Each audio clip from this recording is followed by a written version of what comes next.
I don't believe that we should ever have a good money again before we take the thing out of the hands of government. Welcome back, everyone. We're Simply Bitcoin. We break down the news, the daily fail, meme review, software releases, hardware releases, and the websites by plebs. Joining us today, fellow Bitcoiner and founder of the Austin Bitcoin Club and pleblab.com, Kyle Murphy is joining us. But before he dives in with us, you know where we're going. We're going to the numbers. Let's do it. Number time. Brought to you by Bitcoin 2022. It's going to be the largest Bitcoin conference ever, hosted in sunny Miami Beach, Florida. The speaker list is absolutely bonkers. Michael Saylor, Naeem Bukele, Saifedean, Adam Back, Jack Mahler's absolutely insane. Deadmau5 is spinning on the last day, and you can take advantage of the link down below for 10% off your tickets to Bitcoin 2022. At the time of this recording, the block height is 723,500. The Bitcoin price 44,340. Chain rewrite days 709. Total public lightning capacity 3,444.77. Moscow time 2256. Blocks to the halvening 116,500. And the Samurai Whirlpool unspent capacity is 4,366.64. And Nico, just, for the viewers, right? It's the new metric. We want to tell everyone Samurai Whirlpool is a coin join service, or also what could be referred to as a collaborative spend service. Shout out to Liron, our in-house person that is smart at tech, who's helping us explain this a lot better. Anyways, Nico, the numbers. The numbers. Yeah, shout out to Liron. We bring him on the show when Phil and I are not able to explain, the technical stuff of Bitcoin, because after all, we're just two plebs. But anyways, I got a comment, and it was from a shitcoiner. I want to read it on the show. I will pop it up for you guys. Don't you worry. It said it's from Phil.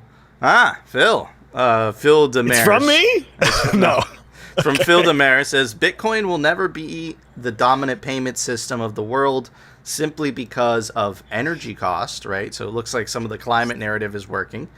Low transaction speed and high transaction fees. There are so many better cryptos for payments. It's crazy. Okay, so Phil Demaris, let's break it down, right? The energy use of Bitcoin is a feature, not a bug. That's what makes Bitcoin uncorruptible. In fact, I hope Bitcoin continues to consume more energy. And if you looked a little bit deeper into that, you would see that Bitcoin consumes stranded energy. And the vast majority of Bitcoin mining uses renewable energies. Why is that the case? Because if basic supply and demand, if that energy is being used, it would be too expensive for Bitcoin miners. Bitcoin miners are specifically hunting for low energy prices, which is why they're going to stranded energy locations, right? That's the first point. Second point, you said low transaction speed. Yes, you're absolutely right. The base layer was never meant to handle, coffee transactions. That is exactly what the Lightning Network it does, and it's instantaneous, and the fees are almost minimal. So again, kind of defeats the shitcoin narrative, right? Why would you want to transact in a currency that's not being used as much, or would you rather use Bitcoin, right, built on a second layer, right, when you know that the foundation, the base layer, is the most secure blockchain in the history of mankind, and it's not even, the second place doesn't even come close, right? And then the last part, high transaction fees. Well, Lightning Network kind of defeats that narrative as well. So Phil, I hope you learned something today, and I'm sorry because it sounds like you're holding some shitcoin bags. Can I add something? Of course you can. Jump in whenever you'd like, Kyle. So I would like to say that here in the city of Austin, we have a handful of places all around the city, including 33% of an entire district accepting Bitcoin payments. I would like someone to show me where that's happening in any other coin, period. That they're not paying for it, right? Because you remember Roger Ver, who was Roger Ver pays people. It's like please use Bitcoin Cash. It's like, are you sure? It's like, I'll pay you. Okay, fine. We'll accept it. Phil, any thoughts on that before I pull up a very interesting video, by the way? No, you know what? It's perfect the way it is. You absolutely killed it. We're gonna leave it as is. Both of you guys, yeah.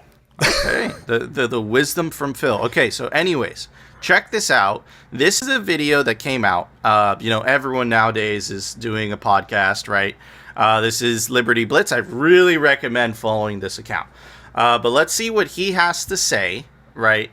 He says this is why the parasite class, which is a word that we use on this show very often, is desperate to steal our bodily autonomy and lock us into a social credit system / central bank digital currency surveillance gulag. They know the current system, this current scam system is being exposed and can't continue. So we need to be thrown into a new worse scam, right? And they're referring to the central bank digital currency and how governments, they're going to try to pitch that, as a better alternative, right? You see the propaganda media already attacking Bitcoin viciously. It's funny too, because, and I actually tweeted this out today, which is, look, you remember all those articles, right? About how Nayib Bukele is a dictator? And then look at what happened. Look at what's actually happening in Canada. None of those articles are being released anymore, right? So it's just funny how that works. But anyways, what is this video about? This is Jon Stewart and his new show. I guess it's on Apple TV Plus. Jon Stewart, he super famous talk show host. He was the host of, what was the name of the show before Trevor Noah took it over? The Daily Show. The Daily Show, right? And he is essentially asking, an old member of the Federal Reserve how the fiat system works. And again, this is exactly what, Liberty Blitz has his own opinions to this, but it is people waking up to the fact that fiat is backed by nothing. That idea is hitting mainstream.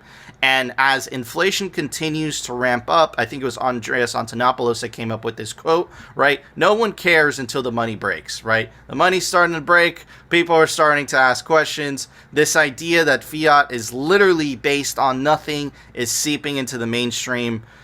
Let's see how Jon Stewart reacts, and let's see how the gentleman from the Federal Reserve had to say, what he had to say. How much currency that has been sort of created out of thin air has been added into this economy through the Fed? What would you put as a figure? Would it be 6 trillion? Is that too much? It would be, 6 trillion in terms of deposits with the banks and currency. Be 6 to 7 trillion. Okay. That they're just injecting into it sort of out of nothing. Out of nothing. They're the central bank of the United States. Now think about it. It's just another form of government debt. Am I making sense? It makes sense in the make-believe world of Conjuring. Like, there is a certain part of this that all feels like a mirage to some extent. Do you know what I mean? It all seems sort of fake. Well, it's a fiduciary system. It's all faith-based, right? Oh, my Lord. Yes, you got to have confidence in that currency, in that dollar, because there's nothing backing. There's no gold backing. So it's in some ways it's a mass delusion. Well, there you go. Right, extremely powerful. Right, I'm sure that hundreds of thousands of people, if not millions, listen to Jon Stewart, a very famous talk show, and it's just, this is what's fascinating about this. Phil, is a couple things. As Bitcoiners, we're like, yeah, no shit, right? But it's crazy how most people don't ask questions about the money. They still, I've had conversations with people and they're like, what's the dollar backed by? Oh, it's backed by gold. Really? They don't understand, right, that the dollar hasn't been backed by gold since 1971, right? The dollar is literally, it's in the name, fiat, right? Full faith and credit in the United States government. What the fuck does that mean, right? It's fictitious. They could just create it out of thin air, right? So it's crazy. You're starting to see it from also, we have Tucker Carlson, we have Ben Shapiro.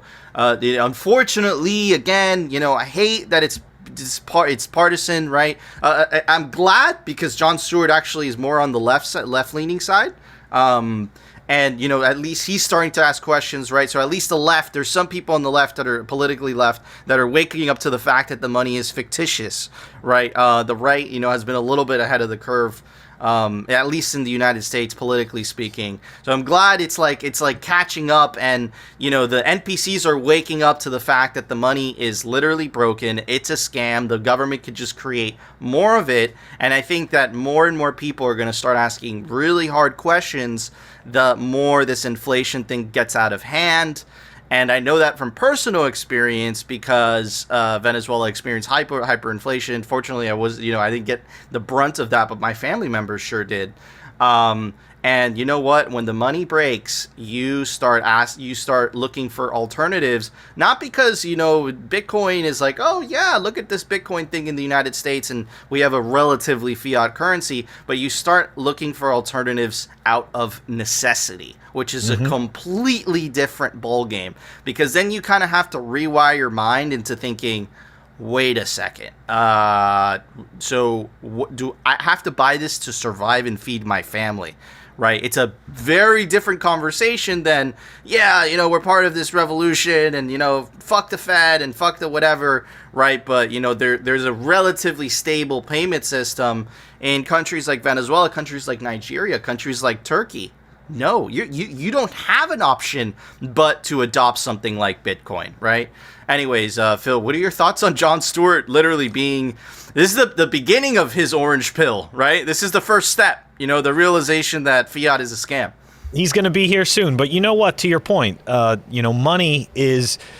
how could I say this? Central bankers are magicians, and fiat money is the rabbit they pulled from their hat.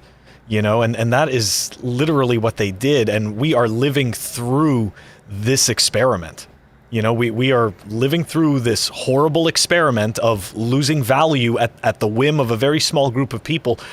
Something I find very interesting is you ever wonder who owns the Fed? And I definitely encourage everybody read Creature from Jekyll Island. I'm jumping from idea to idea, but people should really read The Creature from Jekyll Island.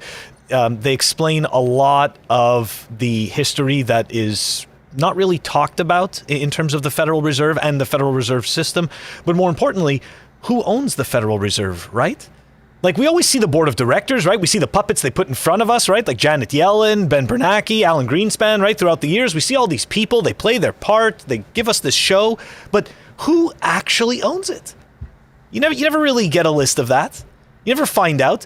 Those people are probably more important than anyone that we see on the news. They're probably more important than anyone we see in Hollywood. And yet, never even seen these people. Most people don't know it's owned by anybody. They think it's a government institution. That's right. And they did Exactly. They did that on purpose when they called it the Federal Reserve instead of a central bank, right? It's all planned, guys. None of this is a conspiracy. Now check this out, right? Now this is the really tricky part, and then I'm going to pass it on to Kyle. The income tax was established the same year, 1913, as the Federal Reserve was established. That is not a coincidence. I'll leave it at that. Anyways, Kyle, what are your thoughts on Jon Stewart essentially being awakened from the Matrix? He's in the part in the movie where Neo is just like, no, this isn't real. In order to change a human being into this. No. That's where Jon Stewart is right now. That's like his facial expressions.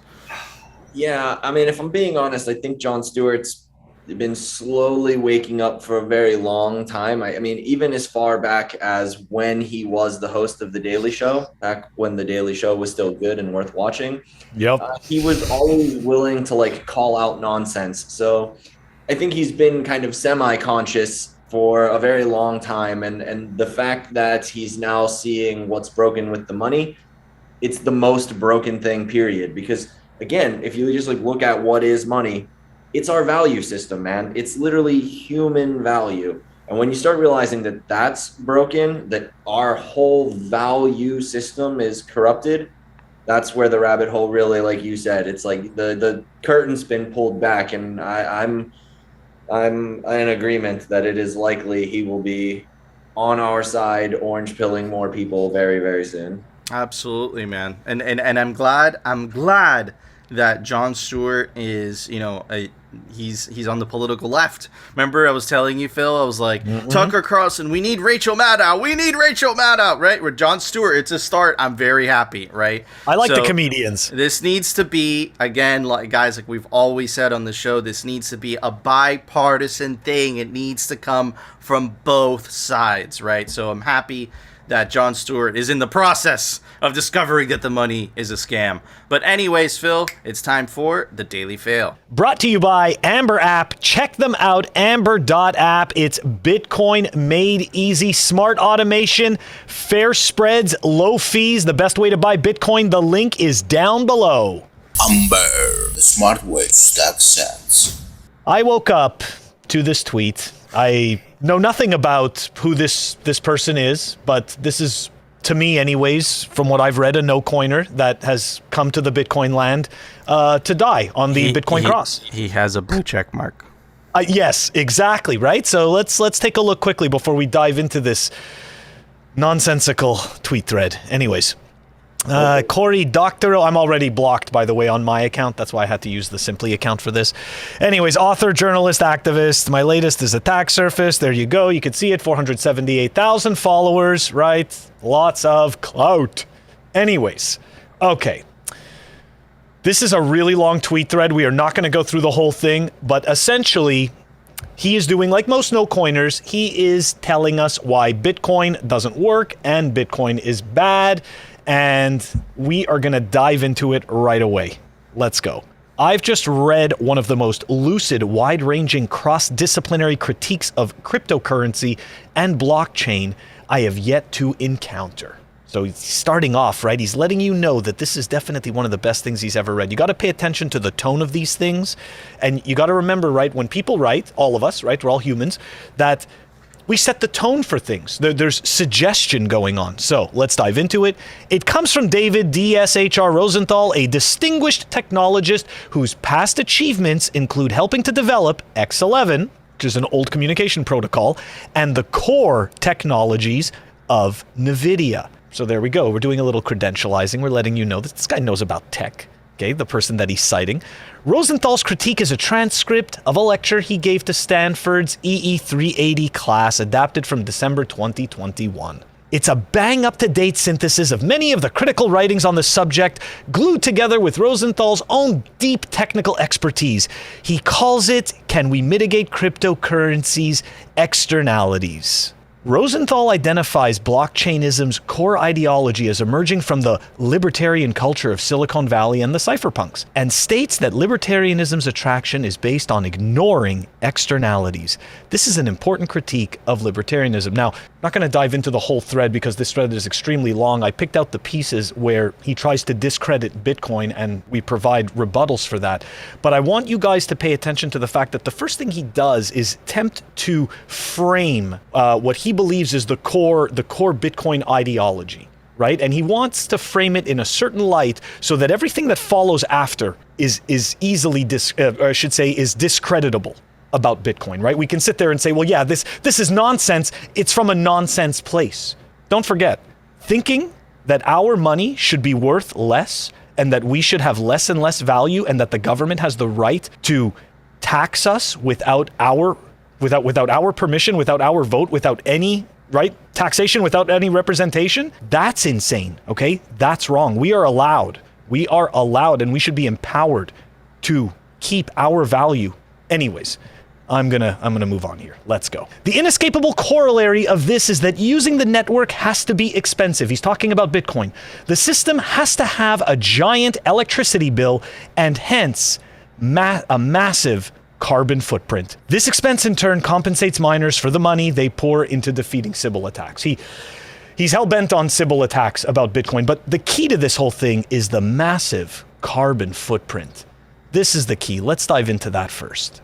First of all, according to the Bitcoin Mining Council studies, 58.5% of the energy used to mine BTC in the last quarter of 2021 was created through renewable energy. Okay, that's the first piece to this. Now, an anecdotal piece to this, okay, is actually, this is actually pretty interesting. This is the Navajo Nation is mining Bitcoin with sustainable energy.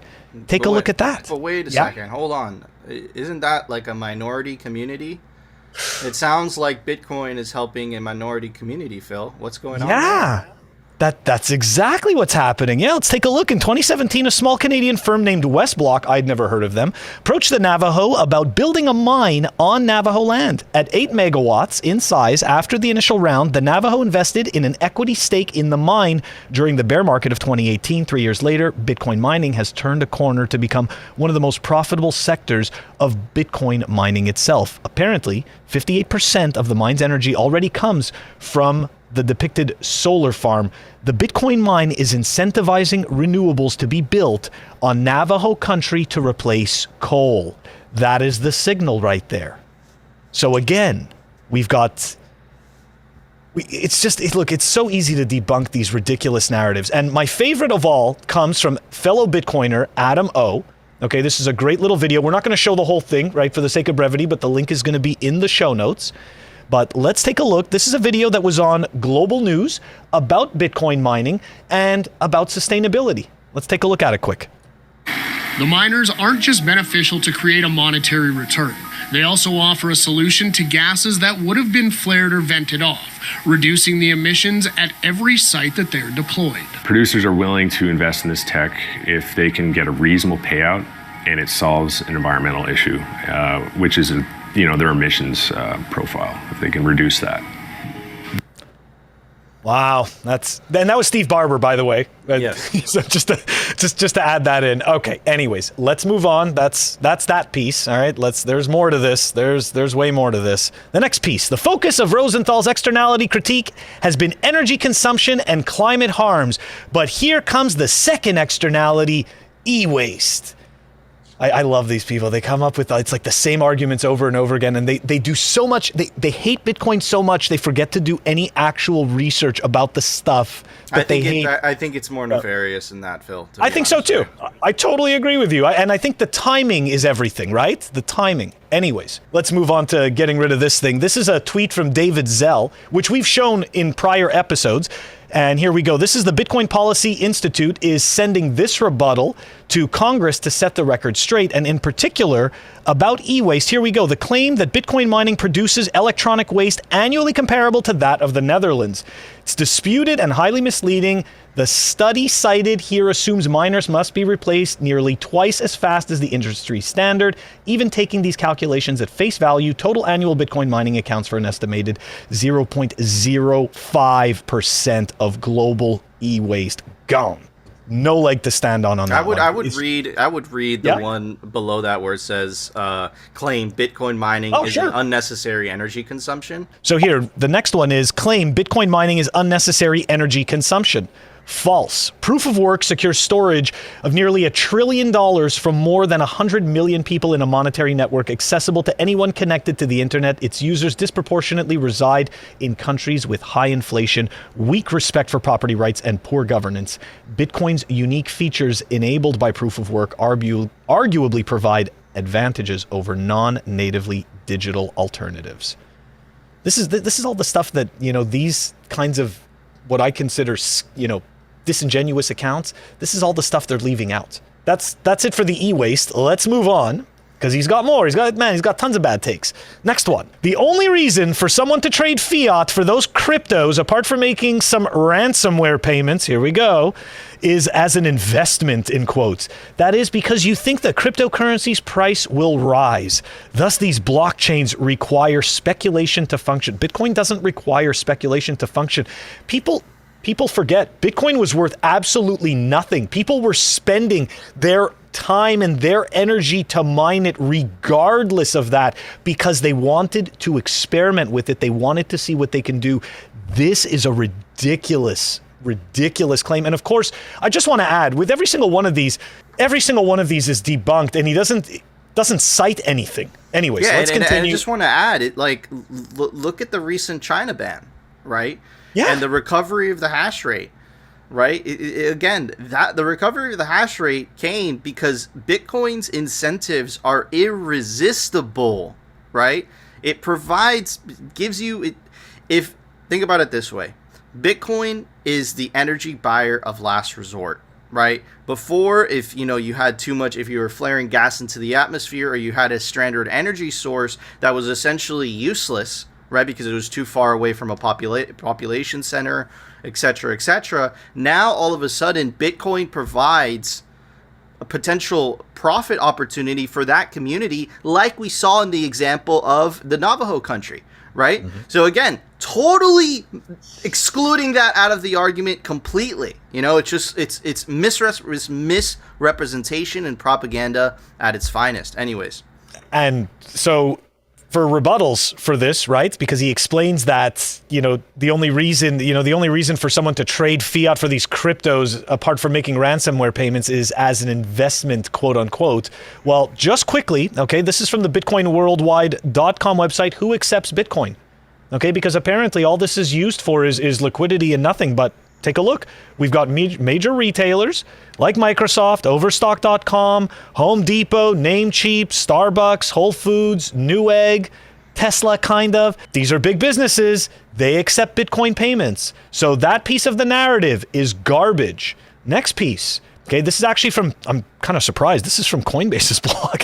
Anyways, here we go. Myth number 2. More illegal activity takes place using cryptocurrency than with cash, right? He was explaining that's right, that's what they're being used for, right? Bitcoin's being used for, to do illegal activity. Well, here we go. Good old-fashioned cash continues to be the funding of choice for criminals. The UN estimates that 1.6 trillion in cash is laundered each year. Meanwhile, criminal activity in cryptocurrency actually fell quite dramatically from 2.1% in 2019 to less than 0.5% in 2020. Despite the perceived appeal of cryptocurrency for money laundering, an estimated 99% of crypto transactions are performed through centralized exchanges subject to the same AML CFT regulations as traditional banks.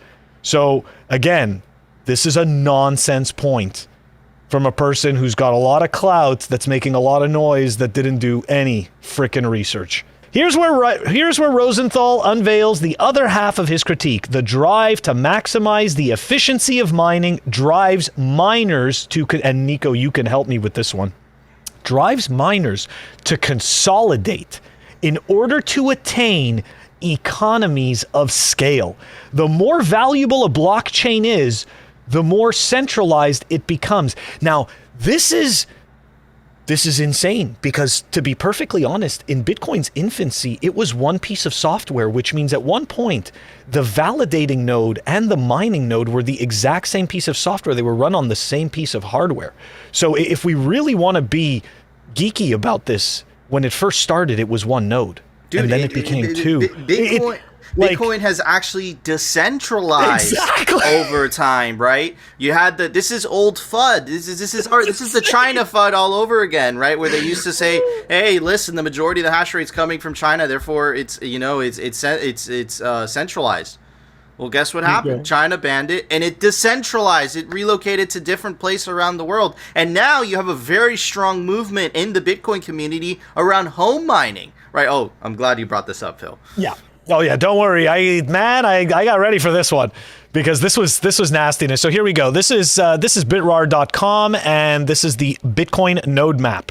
So here we go. This is the Bitcoin node distribution map.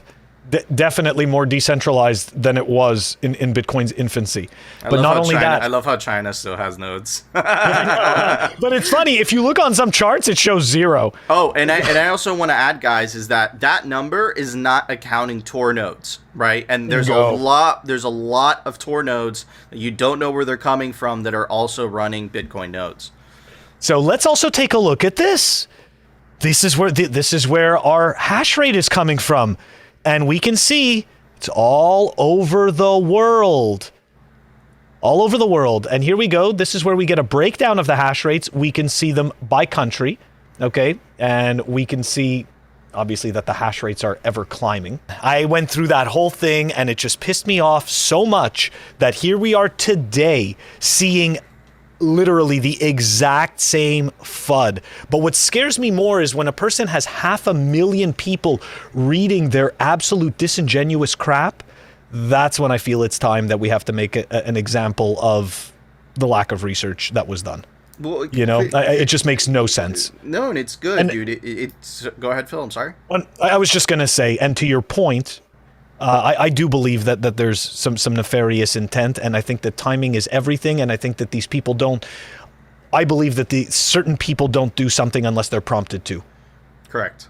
There is a combined effort. Make no mistake, we've been on top of it, right? I've been, talking to Nick Campmine, who is head of news at Bitcoin Magazine. I've been making him aware of it, and I send the articles to Odell as well.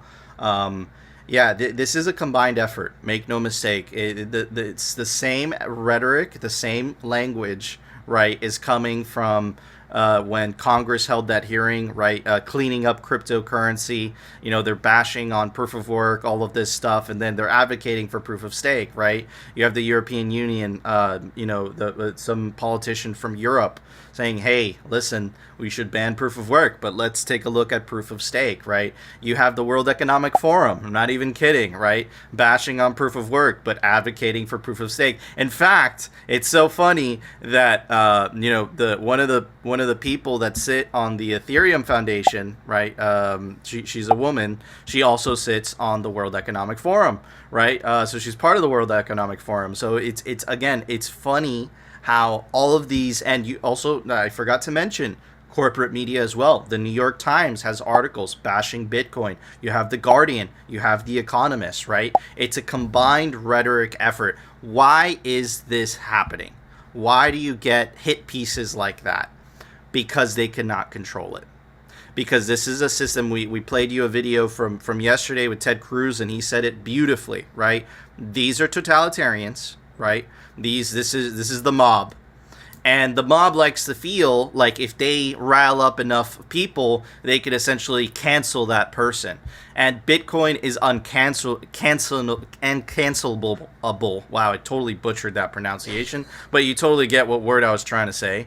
I think it really gets under their skin. In fact, I think it scares them to death, right? That, to use this person's own language, that libertarian principles, right, are so untouchable, to the fact that you can't touch these people. You can't, for example, if someone is saving in Bitcoin, right, and they properly secure their seed phrase, no one's going to get that, including I don't care how big the mob is. I don't care if it's the U.S. government. I don't care who it is.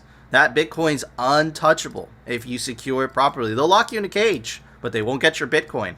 And that scares the crap out of certain people, right? Certain people that benefit from their institutional power. Bitcoin is a direct threat to that institutional power. And he's absolutely right when he says, yes, dude, this is, this libertarianism was never going to work in the legacy system, in the fiat system, because, the state always had the upper hand. But in Bitcoin, right, where the individual has the upper hand over the state, it changes the power dynamics tremendously.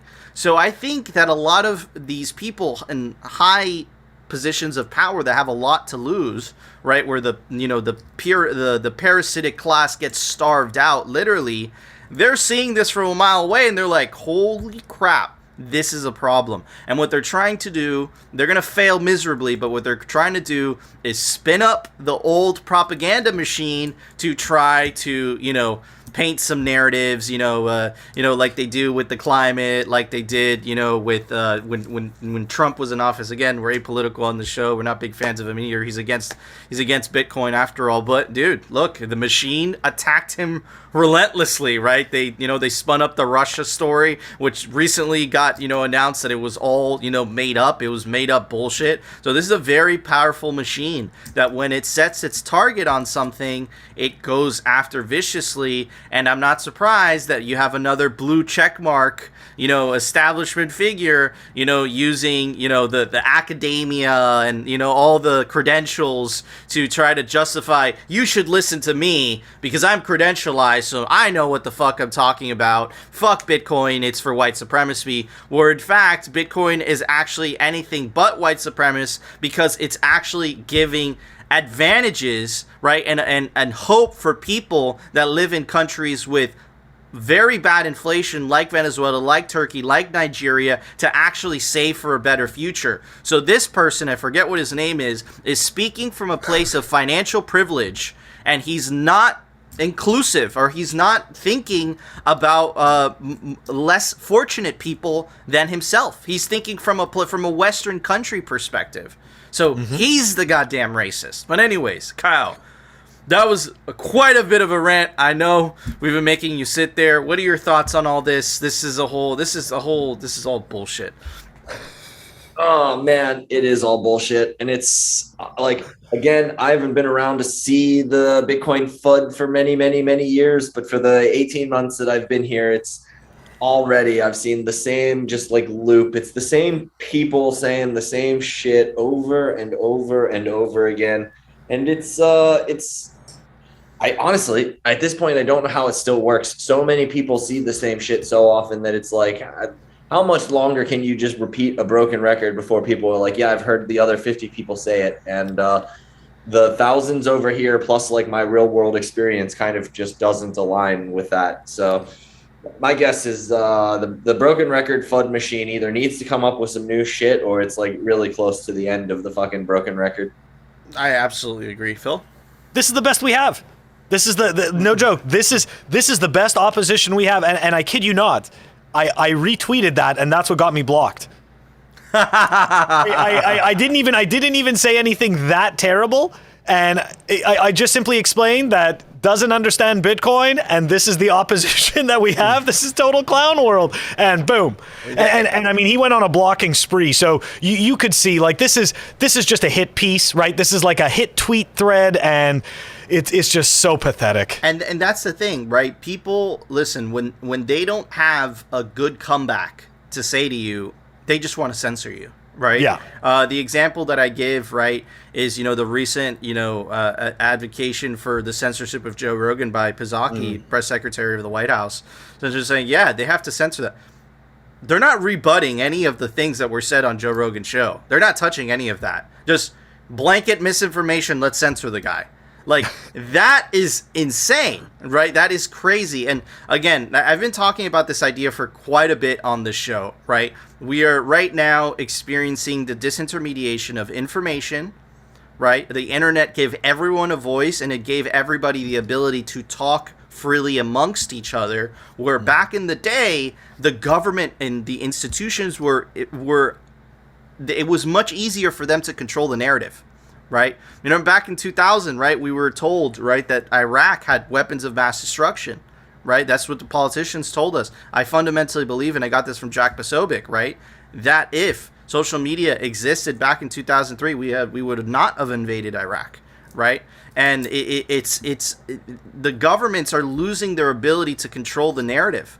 And now Bitcoin, right, which is why they're attacking it now, right, now they're starting to lose the ability to manipulate people through manipulating the monetary policy, because, to use Christine Lagarde's own words, Bitcoin is an escape valve, right? So yeah, man, this is crazy times we are living through. But anyways, the good news is that Bitcoin absolutely fixes this, but it's definitely going to be a rocky transition before we get there. But anyways, Phil, it's time for the Daily Meme Review. Brought to you by Citadel 21. It's the best Bitcoin cultural zine. It's stories, articles, comics by actual Bitcoiners, different artwork. Every volume, they're scarce. There's only 1,000 copies made per volume. Get your print of Citadel 21 today.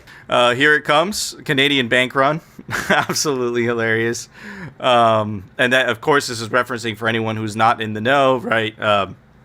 Trudeau is essentially, to kind of reference this video, is, if you donate to peaceful protests and kids in bounce houses and truckers that actually facilitate the economy by transporting goods, all over the country, to use the guy, you go right to jail.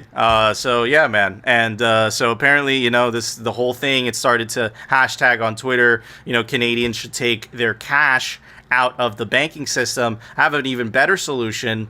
Just opt out of the banking system and cash in general. That's the state's money, and opt into Bitcoin, baby. That's how it works. Anyways, this is by D. Whitman.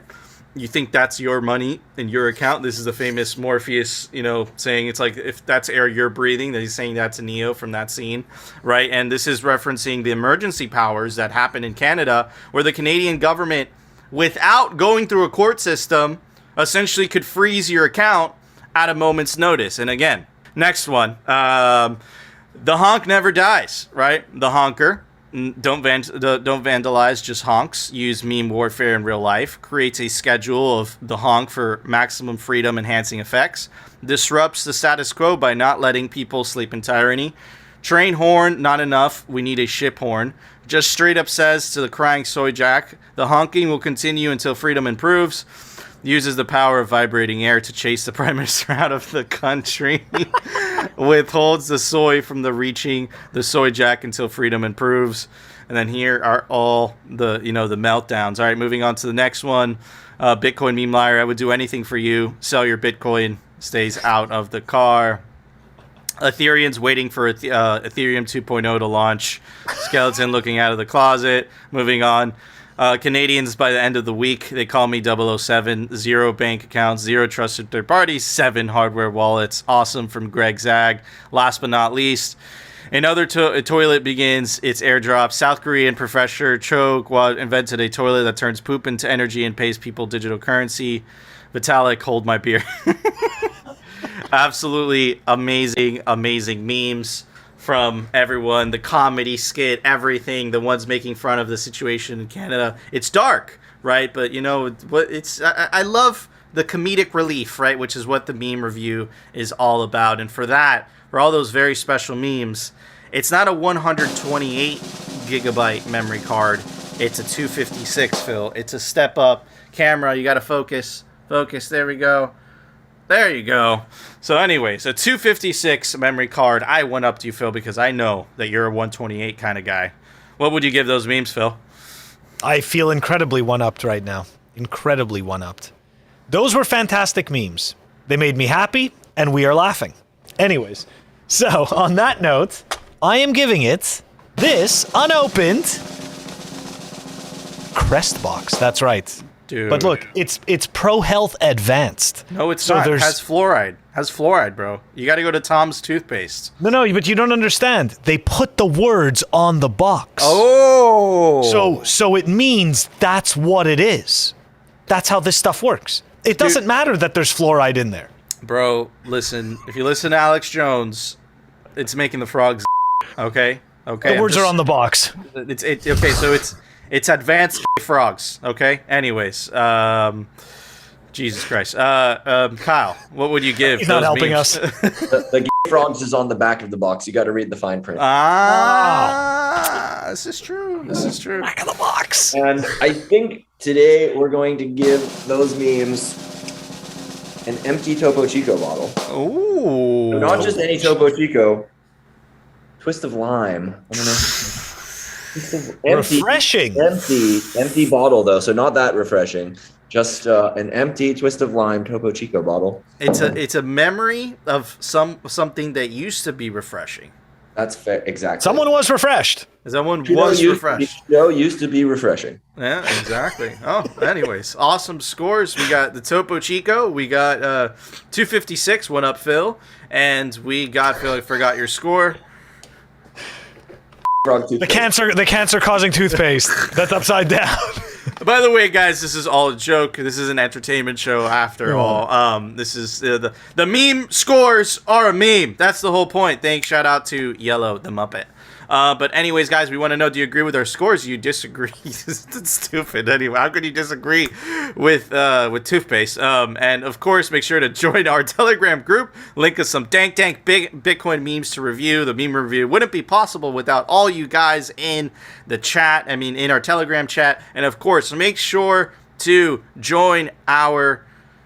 subscribe to us on alternative video platforms like rumble.com and our personal favorite, bitcointv.com. They don't censor there because Bitcoin TV. But anyways, Phil, it's time for the daily news. Brought to you by cryptocloaks.com. They make the best 3D printed Bitcoin merch, like the 3D printed Bitcoin art sculpture grenade Very famous. And you can get it in all different colors. And it comes in a big size now. The big boy Bitcoin grenade opens up. You put your favorite hardware wallet in there.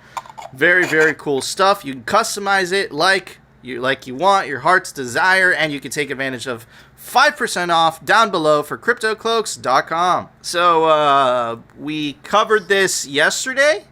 But again, here's the thing. We said it was the TD Bank that, froze accounts. And like I said yesterday, it's not going to stop there. And that's exactly what it didn't stop. It kept going, right? And again, why is this possible? Because people are using the state's money. The state would like you to believe that's everyone's money. No.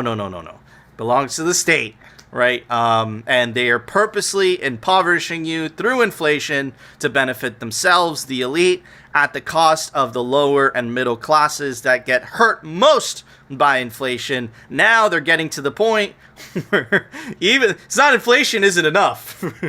If you have certain political beliefs, guess what? We're going to freeze your account and you have absolutely no say. Trudeau gives banks the power to free... Oh, by the way, he said temporarily.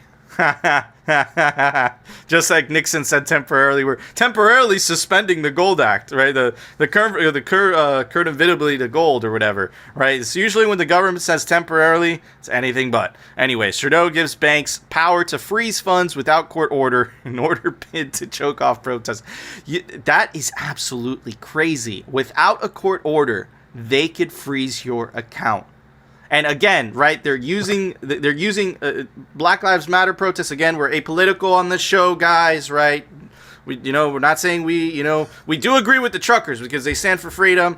Black Lives Matter, yeah, man, they're protesting, people of color, getting, abused by the police, very fucked up. But the point is, why is it that the government gets to choose what protest is okay, what protest isn't okay? That's what I want to focus on, not the ideas of each individual protest, right? Because they both have their merits.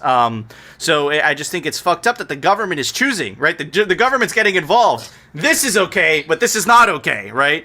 Anyways, new emergency powers invoked by the federal government on Monday will expand the abilities of Canada's financial institutions and regulators to track and control funding in protesters interfering with border crossing and restricting movement in Ottawa. And again, to be specific about the Black Lives Matter protest, very noble cause, right? It is true that the vast majority of it is African Americans that are targeted by police in the United States. And I don't know much about the African and Canadian community in Canada, but it is a big issue. The United States has a history of racism. That's just a matter of fact. But here's the thing. The Black Lives Matter protests, they burnt down entire fucking cities, right? They didn't freeze any accounts then. So again, I'm not trying to say one protest is better than the other. What I'm trying to say is, why is the government getting to choose what protest is okay and what protest is not okay? I think that sets a very dangerous precedent because they're obviously going to abuse it. If it's a protest, that's against the government, of course, that's not okay, right? If it's a protest that, benefits the government, apparently that's okay. Very strange stuff. Anyways, the article goes on to say, again, temporary measures under the Emergency Act will give Canadian banks the ability to freeze funds suspected of being directed to the protests without court order and will protect them from legal retribution. If you think this is just happening in Canada, you're like, oh, I'm in the US, I'm safe. Nope, that's not the case at all. This is from Commercial Credit, right? Says, talking about the Patriot Act. The Patriot Act does not require banks to notify you that your account is being investigated for suspicious activity. Again, who gets to decide what is suspicious activity, right? And the reason I bring up the Black Lives Matter protests is because, again, that wasn't labeled as suspicious activity, right? Those were according peaceful protests while cities were on fire, right? And then, an actual peaceful protest happening in Canada, right, where we haven't seen great acts of violence and looting and destruction, that is labeled suspicious activity. So again, it's not about picking what protest is good or not. We'd like to stay out of that, right? I think both protests had their merits. It's about the fact of giving the government this all authority to get to decide what is okay, what is a good transaction, and what is not a good transaction. And it's a very dangerous precedent, and that's a very slippery slope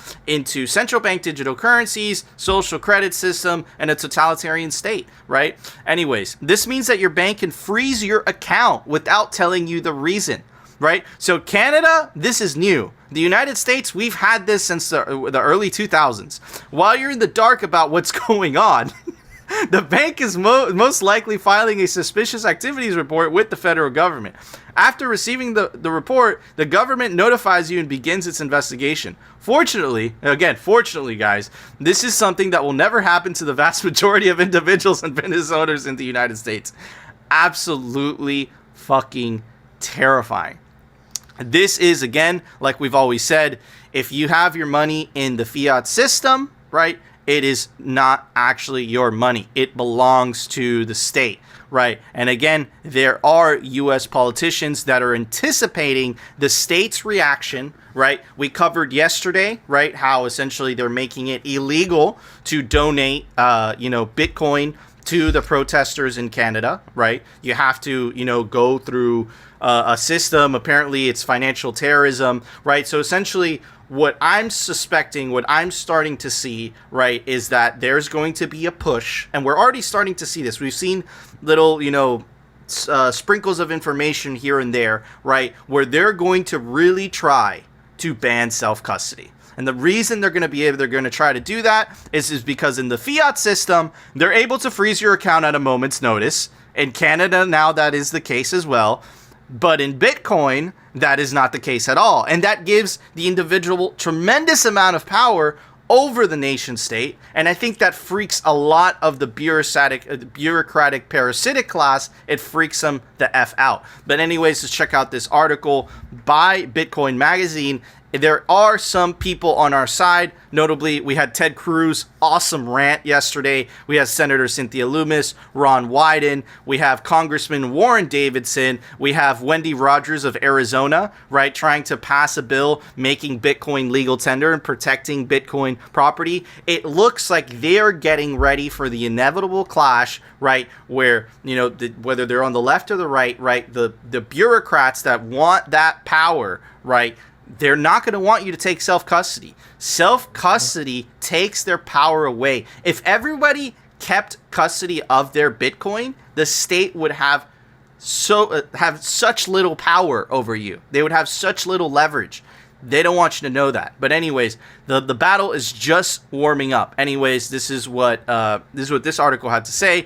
U.S. Congressman Warren Davidson introduced legislation entitled Keep Your Coins Act this morning. This comes in the wake of mounting concerns over crackdowns on civil liberties in Canada, as private companies and the Canadian government leverage control of the legacy financial system to disrupt ongoing protests over the word that I can't not say, policies. If passed, the bill would prevent any agency ahead from prohibiting and otherwise restricting the ability of a covered user to use virtual currency or its equivalent for such users' own purposes, such as to purchase real or virtual goods and services, the user's own use, to conduct transactions through a self-hosted wallet. Again, that wording again, self-hosted wallet, right? We saw that wording coming out of the Financial Action Task Force, right? They're trying to normalize, Warren is trying to attack that directly, trying to, use their own words against them. But the reason that they label it like this, self-hosted wallet, is that they're trying to incept you. They're trying to incept the NPCs that self-custody is not the norm.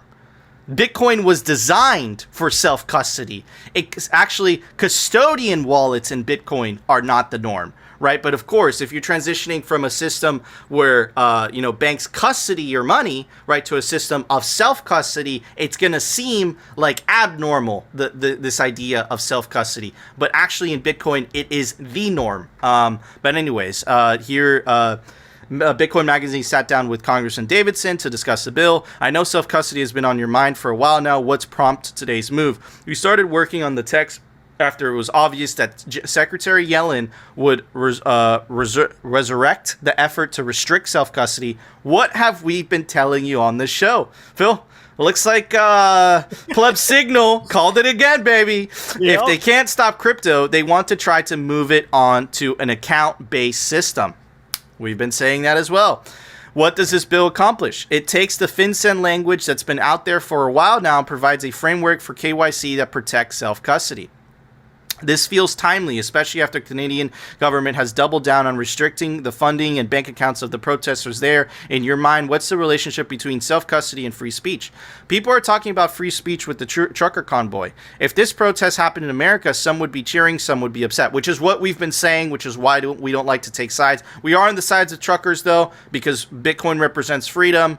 And we are for freedom all the time because that's what Bitcoin represents. My point is that it should be even-handed. We shouldn't use, which is what we're talking about, apolitical money. This is what we've been highlighting, right? Money should not be politicized. One side should not get to dictate what is a good protest and what is not a good protest. Anyways, we shouldn't use money as a way of controlling people. Of course, if there's criminal activity, you should go after that. But imagine if the same thing were done to a crowd-funded BLM movement. Nico just talked about that, right? This is exactly what I was just saying, right? Is that, again, it's like double standards, right? That wouldn't be okay. It's not okay with the Freedom Convoy either. And I completely agree with that, right? You should not, if the BLM movement was trying to raise money with Bitcoin, go for it.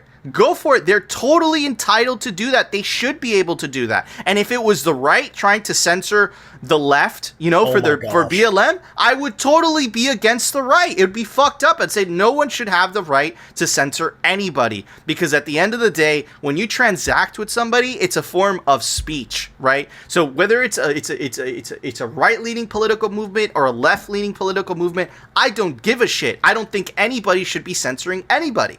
Anyways, what can Bitcoin Magazine readers do to help pass this bill? If people read about this bill and support it, they can contact their representatives in Congress and the Senate and encourage them to do the same. Hopefully, we'll build momentum swiftly and attach it to a must-pass legislation. So again, Phil, we were spot on. We were ahead of the curve. We called it. We've been saying they are attacking self-custody. They're making it extremely difficult, right? The sneaking into the infrastructure bill.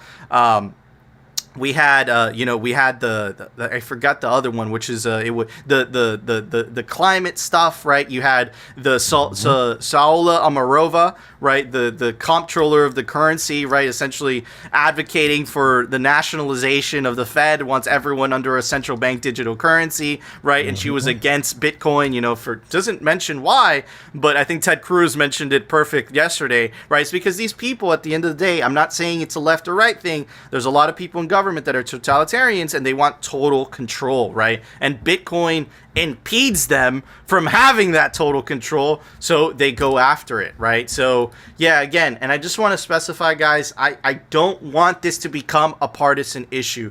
Bitcoin helps causes on the left because it helps the unbanked, it helps the underprivileged, right? It actually helps the lower classes not get debased by inflation. And again, it benefits people on the right because, the right believes in individualism, freedom, sovereignty, and all that stuff, right? So Bitcoin is for everybody. That's the whole point, right? It's uncensorable money. Doesn't matter whether you're on the left or the right. Bitcoin is all-inclusive, and clearly the legacy financial system is exclusive completely. Anyways, Phil, what are your thoughts? Going back to the government protests, right? As you were going through this, I was thinking about the government itself, right? I feel that the governments they like protests which enhance their power, where they can sit there and say, "Hey, we're going to make a whole bunch of social programs to help you out." And what does that do? That increases the bureaucracy. That increases the red tape. That increases the administration. That also increases the payroll. So don't get me wrong, but like when I look at this type of stuff, the truckers protest, that's not really helping the government. This isn't the kind of protest that the governments can really quote unquote get behind. But if it was more of something that would lead to, like I just said, social programs and the like, well, chances are they'd already have their hand in the cookie jar and they'd already be supporting it.